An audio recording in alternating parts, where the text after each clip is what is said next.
കഴിഞ്ഞ ശനിയാഴ്ചയാണ് കടുത്ത പനിയെ തുടർന്ന് 8 മാസം പ്രായമുള്ള മകനെയും കൊണ്ട് ചെറുകുന്ന് സ്വദേശി സമീർ പഴയങ്ങാടിയിലെ ക്ലിനിക്കിലെത്തിയത്. കുഞ്ഞിന് ഡോക്ടർ കാൽപോൾ സിറപ്പ് കുറിച്ചു നൽകി. എന്നാൽ ഡോക്ടറുടെ ഈ കുറിപ്പടിയുമായി ഖദീജ മെഡിക്കൽ സ്റ്റോറിലെത്തിയ കുടുംബത്തിന് ലഭിച്ചതാകട്ടെ കാൽപോൾ ഡ്രോപ്പും.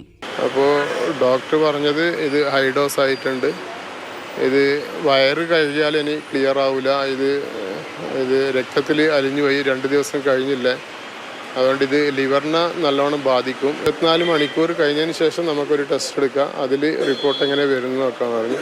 കുഞ്ഞിനെ ക്ഷീണിതനായി കണ്ടതോടെ വീട്ടുകാർ വീണ്ടും ക്ലിനിക്കിലെത്തി. മരുന്ന് മാറിയതറിഞ്ഞ് ഡോക്ടർ പരിശോധനയ്ക്ക് നിർദ്ദേശിച്ചു. ഇതിന് പിന്നാലെയാണ് മരുന്ന് ഓവർഡോസായി കുട്ടിയുടെ കരളിനെ ബാധിച്ചെന്ന് കണ്ടെത്തിയത്. വീഴ്ച മെഡിക്കൽ ഷോപ്പിൽ അറിയിച്ചപ്പോൾ ജീവനക്കാർ മോശമായി പെരുമാറിയെന്നും പിതാവ് പറഞ്ഞു. ഓണർ ഓണറോട് സംസാരിച്ചപ്പോൾ ഓണർ ഭയങ്കര നമ്മളെ അറ്റാക്ക് ചെയ്യുകയാണ് ചെയ്തത്. നിങ്ങൾക്ക് എന്താണോ ചെയ്യാൻ പറ്റും നിങ്ങൾ ചെയ്തോ, നിങ്ങൾ കേസ് കൊടുത്തോ എന്നൊക്കെ ഒരു ഗുണ്ടാ സ്റ്റൈലിലാണ് അയാൾ നമ്മളോട് സംസാരിച്ചത്.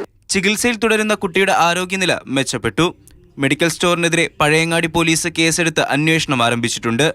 മാതൃഭൂമി ന്യൂസ്, കണ്ണൂർ.